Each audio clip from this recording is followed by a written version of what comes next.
It's perfect. Yeah, Yeah, all good. okay. Right. Cool. Well, Maine, thanks so much for taking some time to join me today. I appreciate it.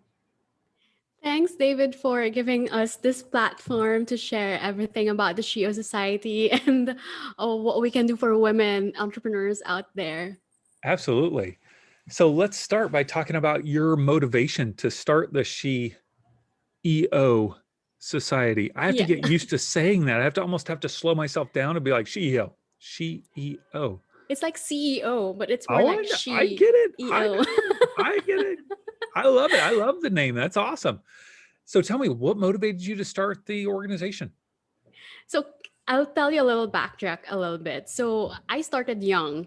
I started my company when I was 18 or around that time. I think going 18. It was me juggling both my university works and a little bit of freelancing. So just a little background to everyone listening.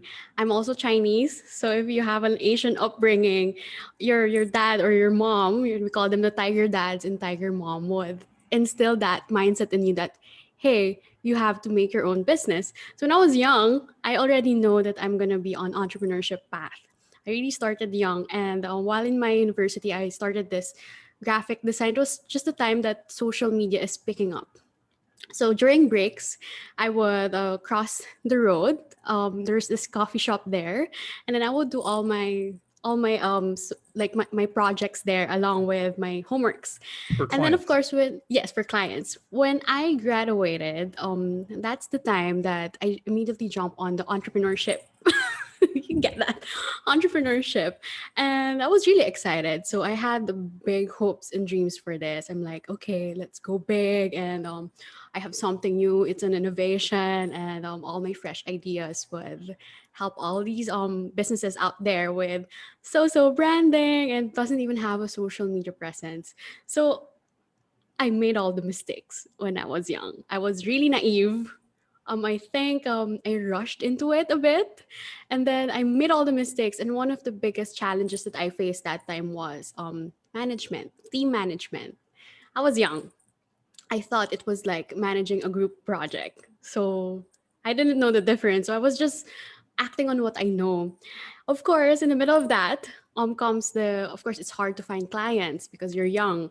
A lot of people will doubt you. Like, what do you have? What do you have that others don't? So everything got lost in translation, and I failed to charge my real value. The value that I'm asking for. I think Sure. if I'm not mistaken, here in the Philippines, it's just 15,000 pesos for a monthly retainer. So it's roughly around $300 per month Hmm. for a full social media campaign. So it wasn't enough because that $300, that's the only time that's the amount that I pay one designer. And I Hmm. have a lot. I have a lot. So I got burnt out because I haven't been paying myself as well. Because, entrepreneur, I can just bootstrap and then give everything for the business. So I got burnt out. I don't know what am I doing. I think my goal that time was to just get more Hmm. cash flows in, and that was my focus. That I forgot what I'm really good at, what I'm passionate about, and that is conceptualizing, strategizing, coming up with beautiful ideas and campaigns, and making art. Like immersing myself to culture and then applying it to my communication plans. I That got lost. Hmm. That was I think it went on for about like 3 4 years, 3 years of me just, what, come on, and just cry here. Oh my, why the clients not paying me? And then sometime in, I think, late 2018, I said, okay, fine, I'll just go back to what I love, which is art, fashion, and Hmm. everything about design. So I went back to school. There's this school here in the Philippines. It's called SOFA Design Institute. So I went back there and I took fashion product development because product development for fashion is really would test all your limits. So I feel like I'm very very influenced by fashion and how I create all my brands, even though they're not fashion. For me, that's the because like it's like the benchmark. Hmm. So I took them and even including the interior design. So with the interior design, that's when the SHEeo Society was born. Because we had a midterms exam, we're tasked to create the scale model. okay, this is the plain room. And then the challenge was, the big idea was, how will you create a place of respite, like a place that you're you, a place that you find comfort and peace. Remember that before I was an entrepreneur, young, I had no support system, I got lost. So what I created is a tea room, like a salon, like a, I don't know what you call it. It's like, you know, where Marie Antoinette and her court ladies would just drink tea or like just wear all their Sure, beautiful sure. laces. It's that was my key visual that time. So I said, okay, let's recreate this. And I wanted to have a space for my fellow women, entrepreneurs, where we'll just talk freely about everything we're passionate about. I felt the need that I need to have that space because I don't have that space. It was really hard for me because I can't be vulnerable. I'm an entrepreneur. I have to have that facade, you know, that tiger mom facade, that tiger Asian entrepreneur facade. So I couldn't lower my hair down. And I said, I need a space that I can just be vulnerable. Like if I fail at something, you know, they would welcome me with open arms. If I needed support, they would be there. So I Mhm. created the first, you know, the scale model of the SHEeo Society. So that was the first time that I created, and I said, okay, now that this is a vision, how can we move forward? But to tell you, that time I was also balancing a lot of my social media clients, the remaining ones, but I already don't like it anymore. And it continued on until September 2019. That was my birthday, and I cried so much that time. I turned 25 because all of the past pains when I was younger, all the frustrations, everything just caught up. Mm. And then I realized I don't have inner peace, and that inner peace is something that I need for me to attain the success that I want, because Mhm. that has been holding me back. Because every time that I will take off, you know, I would doubt myself, like, oh, you'll have haters again, you'll have all these people to hate on you. That really weighed me down, and I cried, and I don't know, I just don't want to do what I want doing anymore. I don't like the clients that I'm handling that time. I still have a team, maybe one or two, and I don't know how will I pay them. I just want to, I can't anymore. I Want was to be at done. I'm done, yeah. And then luckily, like during October, we went to London. So again, I escaped facing the music again. I said, okay, maybe I just need a break. And then, you know, my partner and I went to London together with his family. So we were there, and I'm like immersed by it. So there's a lot of brands that I want to handle. Oh, this is how we should apply it to the brands at home. And then I came home. What we thought that I would come home inspired, I came home more broken. Mm. It's more like I'm so empty inside. I Mm. don't have anything. I just can't. It was a burnt out. And then one of my friends from Zomato Philippines, it's a food app, you know, where you book a table for a restaurant. Because I also have a restaurant. Um, talked to me like, "Hey, man, do you want to go back to your alma mater, your the university, and give a talk to fresh graduates about how to succeed in life?" David, that time I'm already feeling like I'm a failure. Why would I talk about how to be successful in life? Sure. I was already doubting myself. I was like spiraling down, and then I think a few days before, I wanted to cancel. Like Mm. I don't want to do this anymore. I don't think I'm credible because I have zero money in my bank account. I failed my business. I don't know what's gonna happen to me in the following months of like coming into 2020. So that was 2019. But then again, I still showed up. I showed up. I wore my really nice white suit together with my heels, you know, kind of like have that facade that, oh yes, I'm successful, but deep inside I'm already crumbling down. So I gave a talk to the I think they were like 18 to 20 years old. Okay. And it reminded me so much of who I was before. And looking at them, they have hopes. They have that twinkle in their eyes.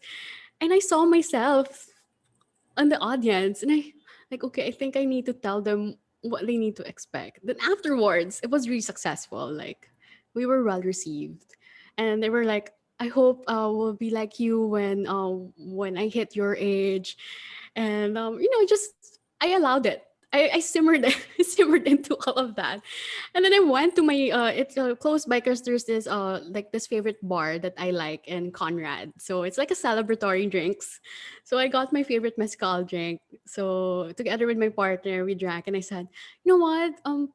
I want the feeling like this. Why can't I just make monetize what my knowledge are? Why Mm, can't I just share what I know to women entrepreneurs? Like if they can't find the value of how like I do my social media, then why not just share my knowledge? Because for me, it's a waste if I don't. And that's where it was born. So then and there, I thought of the first Tell All Masterclass. So the first Tell All Masterclass was happened last January 2020. I sold out on all the seats, and it was really fast. Like it was well received, and it was the caliber of the woman entrepreneurs that I'm looking for. It was the perfect fit. It's like me looking at different versions of me. I felt home, and all the vision that I created from the scale model sure. down to how I created the Tell All Masterclass. It was all aligned, and everything followed after that. That's when Mm. you know what, I'll drop everything, change all the name, file for bankruptcy, close everything, and just focus on the SHEeo Society. So now, fast forward after a year, we have about around 80 plus members, a lot of brand collabs and a lot of product launches, brand launches here, there. And a lot of them they've grown their brand because of what we have here in the CEO Society. I'm really proud that it came full circle. That is Came full amazing. circle, yeah. Wow, thank you for sharing that story. That is incredible. And so when you held this first tell-all masterclass, what was the topic? Where was it held? How many people were there? Take us to that moment. So the first Tell All Masterclass, it was last January 2020. So it's an exclusive event. So I still want that exclusivity. It's I think it's rather very enticing. So it was around 10 people. I think I stretched it to up to like 15. But the first Tell All, the actual event, it was from I think it was from 10 a.m. to around 4 p.m. It was really long. So it was all about branding, everything that I know, my strengths, branding, designing products, the retail mix, the product price, place, promotion, just nailing it down, and then starting it all up. So what I thought would be a 3 hour workshop or a 3 hour masterclass, it stretched out until the afternoon because everybody had something to say. Mm, Everybody was conversing like, "Hey, I was there in your shoes that time. This is how I did it." Everyone's just comfortable pitching with each other. So I'm just there. I'm facilitating things, and it was really a beautiful. It was a success because like everyone was comfortable. I didn't expect it because at first, right, David, when you're in like a new group of people, you're like, oh, who is this person? Like, why would I sure. be vulnerable to her? I think there we've embraced vulnerabilities, and that was like the most proud moment that I have because I'm a genuine person. I'm even a vulnerable person, David. A lot of people are saying, even my family are saying, like, we call it rupok. It's like brittle. They call me a brittle because like I'm faced with challenge, I would cry, but after that I would stand up. But I cry. I cry. So to have that feeling that embracing vulnerabilities during the first Tell All Masterclass really Mm, empowered me. So after that, after the Tell All, we caught up with each other, and a lot of them, it was something that started them, that kickstart their brands. mhm. So yeah, 10 people during the actual Tell, and the others are like one-on-ones already, but I'm happy that the success rate, like I think 60 to 70% launched their brand after the tell all. Wow, Yeah. wow. So these were people that were just getting started. Yes. Okay, Getting started. Yeah. yeah. Now, the 80 members that you have, how did you enroll those members and what do you offer them in terms of support? So, it's for women with the intent to start. So I'm just really focusing on the start aspect Hmm. because what we're giving, we are standing on four pillars. That is for the foundation, the platform, and the community for support. So the foundation, these are the programs. So you can get the club membership through the program. So last year I had a lot of programs. So if you listen to my podcast, I just uploaded it a while ago, yesterday. I thought I said like, okay, 2020 was a lot of programs and I got confused. So now I streamlined it. I redesigned the tell all. So it's now the tell all program. So it's not just about branding, but it's also about like, how to market them, how to price them, how to design your product, design a collection, how to pitch them, and how to starting it all up. So it's really a tell all. It says it's an 8-week course, and that includes the club memberships. Then goes the platform. So what's so nice about the society is what we have monthly events. So it's a members only event, and then I would usually invite the CEOs to be the speakers. So I would pick a topic for them. Usually think of a theme, monthly theme, and Hmm. then I would think of like a topic for a webinar or workshop. Then if I see it's a fit for them, I would invite them so that they can showcase their brand. If not, they can just talk about what they're passionate about. And it's been a success so far because after that, I think they're getting a lot of follows, a lot of like they're nurturing that genuine relationship, CEO to CEO. And then there's the community and support. So we also have a Telegram group, so it's more casual there. So it's not always about all lady boss stuff. So it's more of like oh hey, I love this boy band, like I'm crushing on this boy. So we're talking about like all things feminine. So this is the way that we give them the platform, like the support that they Hmm. need, because I feel like having a business is one thing, but you also have to have a healthy inside, a healthy support, so that you're comfortable and you're confident, not comfortable, you're confident to actually skyrocket or to actually embrace success. Yeah. Hmm. Okay, so there is a cost, an investment of being a member, and so Yeah. they can either just join as a member or they can join the 8-week program, the tell all program, Mm-hmm. and then they become a member by joining that. Yes. Okay, and so then there are these monthly events. Now, you started this in January 2020, and Yeah. then I assume the Philippines was impacted by COVID, like what, probably March, February or March, Yeah. and so no more in-person events. Has everything been pretty much online for you the last year? Everything's online since March last year. But Hmm. wait, hold on. I had my first in-person event, which was the first catch-up event. It was a follow-up event from the tell-all. So we call that a Okay, coffee and conversation. So that's our monthly catch-up. So we were fortunate to host one in person. one in person. Yeah, yeah. Yes. And this is And in the rest Manila. was, This is yes. Manila.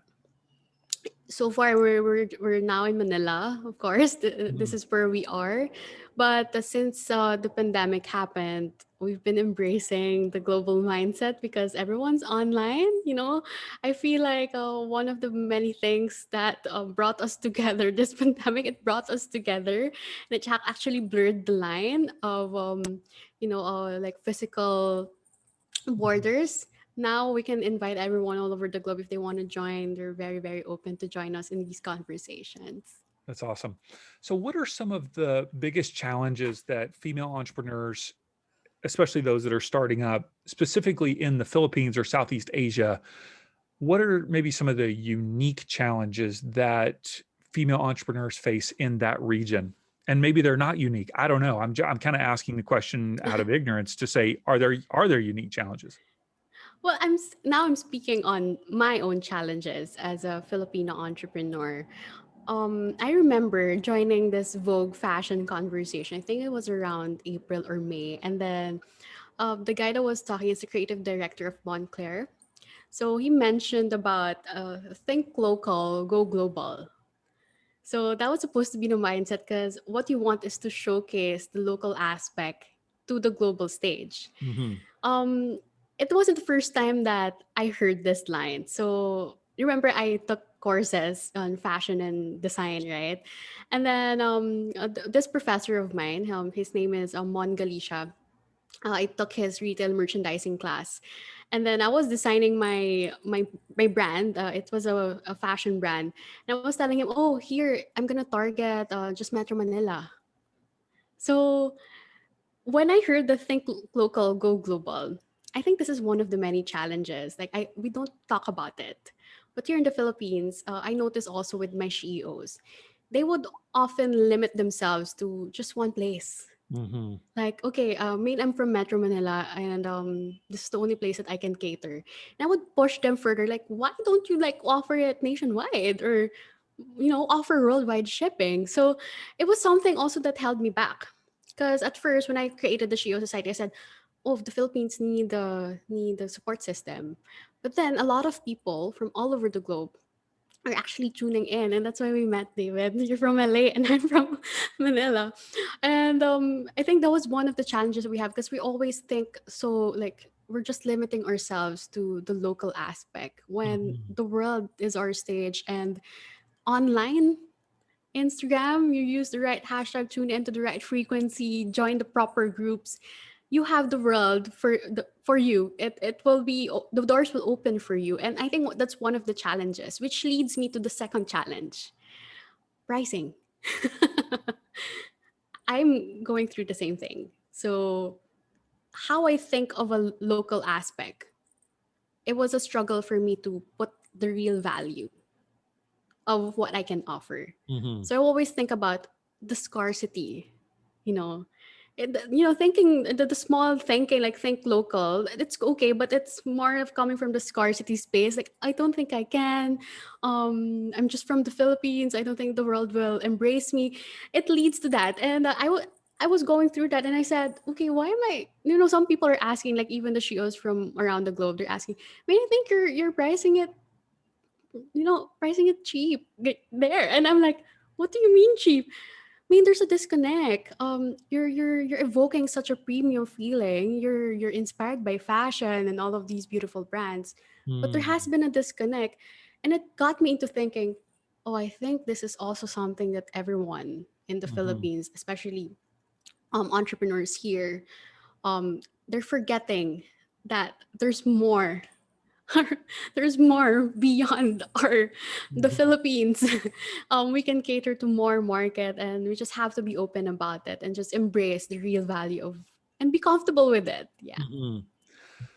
What about your and once again, this is a question out of ignorance, so I'm just Mhm. curious. Yeah. But is there an expectation for you as a Filipino female to be more interested in finding a husband and creating a family versus starting a business or growing your career, or am I just making that up?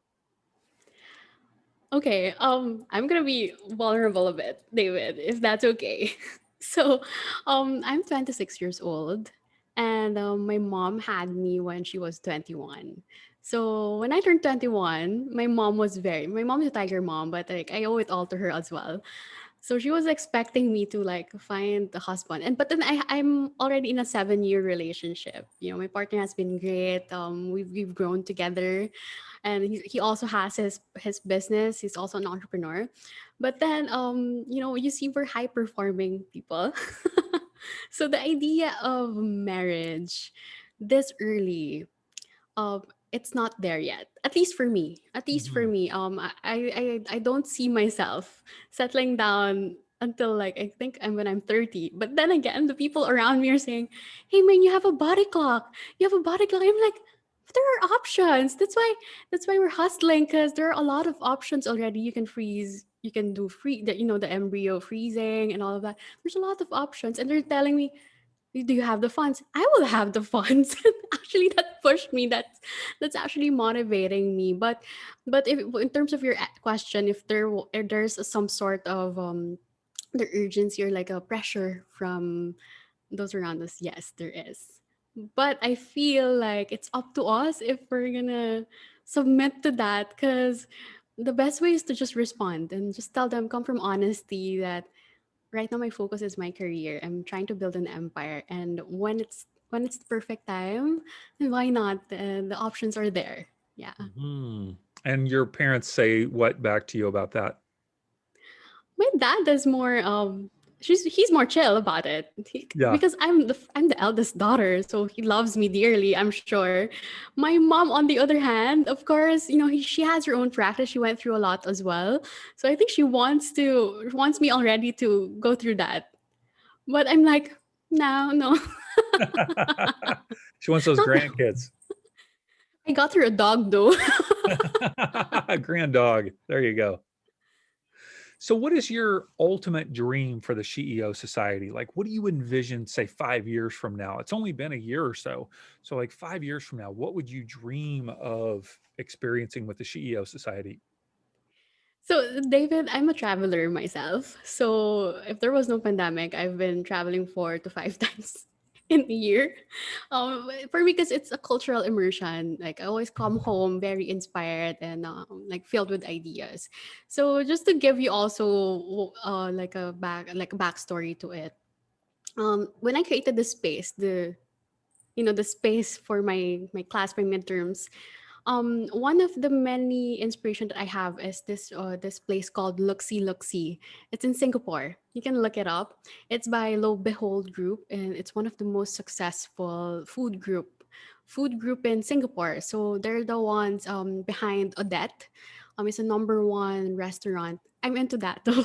I'm into the fine dining scene. I'm into the haute cuisine. So they're the ones behind Odette. That's the number one restaurant here in Asia. And when I went there in Luxi Luxi, I said, this is how I want SHEeo to be. So I want like a reading room. I want a place for them to drink tea or cocktail or whatever. So definitely it's something that got embedded in me, that I need to Mm, have a space. I need to have a space, actual space. Actual space in 5 years. Maybe it can be a co-working or what, but I just want a space. And then in 5 years also, I'm also inspired by Shark Tank. Hopefully, by that time, I could incubate brands and really help them from ground up. So that's where I'm seeing my path. Like, be able to invest in what I know would be the next big thing, mhm, created by female-led women entrepreneurs or CEOs. Yeah. mhm. So one of the things that's amazing about Instagram is that if somebody's been on it for quite a while, you can scroll way back. And I don't know how old you were when you started on Instagram, but you looked pretty young. And I was thinking, man, I'm looking at a young, perhaps teenage Maine, and I'm wondering what would the Maine today say to the Maine who was 18 or 19 years old? What would you say to her? I thought about this a lot, David. But I have a few things to say. I think I have three things to say to her. The first one is to be forgiving. That's the first one. Because I remember when I was 18, I have so much anger in me. It's like coming from grit. Like, I wanted to prove everyone wrong. I wanted to prove them all wrong. I wanted to, somehow, like, I'll be successful and you'll be down there. That was my space. And while it really did help me, it motivated me, but it was coming from such a negative space. So Mm, that was the first thing I would tell her. Like, hey, man, young man, be forgiving. If someone hurt you, just forgive them, but never forget. Just forgive them and just move on. The second one is to savor every little moment. Because I remember, of course, coming from grit again, I remember rushing into things when I was 18. So I graduated high school. I rushed into it. I didn't want my high school people to be around me. It was coming from negative space. And I thought I'll be over that. But I carried that over to my college life. It was more of like, I want to graduate already so I can start the business. mm, So I didn't stop to smell the roses. And there are a lot. There's not the journey. The most beautiful thing about the journey, right, is the stopovers. I didn't do any stopovers. I didn't do any stopovers. So don't rush into it. Take savor every moment. And the last one that I would tell her is to, like, to believe in. yourself. I think I did believe in myself when I was young, but it's more like there are still doubts. There are a lot of doubts when I was young. I believe because it's also brought about the anger in me, that grit, that trying to prove everyone wrong. So I constantly doubted myself, Hmm. thinking that, oh, if I fail, and then it will be over. So just believe in yourself. And I have one more thing for make more mistakes. Hmm. Yeah, I'm a go getter girl. I've always been at the top of my class. There was no room for errors, and when I got older, when turned 25, 26, I realized that the mistakes that we make, that's the greatest teacher. Because it's black and white, right? Like, oh, you made a mistake, then don't do this again. Like, I was so scared to make mistakes, and that's why I feel like that limited me, because I didn't want to make mistakes. I turned into this little perfectionist. She Hmm. And yeah, that's the four things that I mentioned. Good. So powerful. Yeah, very powerful. One of the things that I'm super excited about, that not only are we meeting here on the podcast, but we're starting to work together with you being a brand ambassador for Rise Up Creatives and doing some workshops together. As you think about the potential for Rise Up Creatives to help business owners in the Philippines, like how do you think that that resource might be able to help up and coming CEOs? Well, let's face it, David, content creation, that's one of the most challenging things, constantly coming up with ideas to share. But I feel that this Rise Up Creatives, the platform that you showed me, it would really give them all the things that they need. It's like a checklist. It's all prepared for them. All they have to do is to add their brand story, add whatever it is that makes their brand unique, and it would really help them, because it would save them time. Time. It's already there. If you have a podcast, this is what you have to do. It's all there. And of course, you also have the captions, right? Like, some of us, it's a challenge. Some people says it's so daunting, man. Like, my other brand sounds exactly like this other brand, and you having the caption service there, that aspect there on our platform, on your platform, would be really, really helpful, because at least it's all in one. It's like a content team, but the only difference is that you're the one there, and everything that you need is already presented for you. Yeah. Super fun. It's going to be super fun to see how entrepreneurs in the Philippines and Southeast Asia utilize the platform. I'm really excited to see how that happens. Talk to us about how people can learn more about your society, how they can get involved, how they can get a taste of what you offer. Where should they go? What should they check out? So definitely can follow us on Instagram, because we're really, really loud on Instagram. That's where we send all our contents. Via the Instagram, it's at the SHEeo Society. But if you want to learn more about our offers, everything that we do, you can definitely visit the SHEeo Sauce SOC.com. So that's where you'll find the Tell All program and the club membership. So the club memberships, it's by invite right now. So you have to sign up. And then if we see that you're a right fit, we can send you all the details in the future. And also, I'm launching this.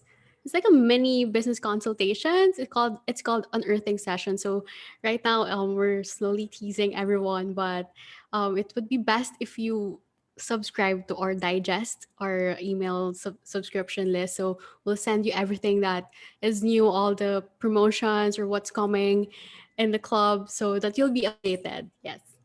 Awesome. All right. So you can get the links to the website and Instagram and so forth in our show notes. So you can swipe up on your phone now and click the link, or go to our website, insporising.com, and you can find all the show notes there as well. So, Maine, you are an inspiration. I love your smile, your energy, your passion, and I'm excited to keep seeing where you're going to go and how we can work together.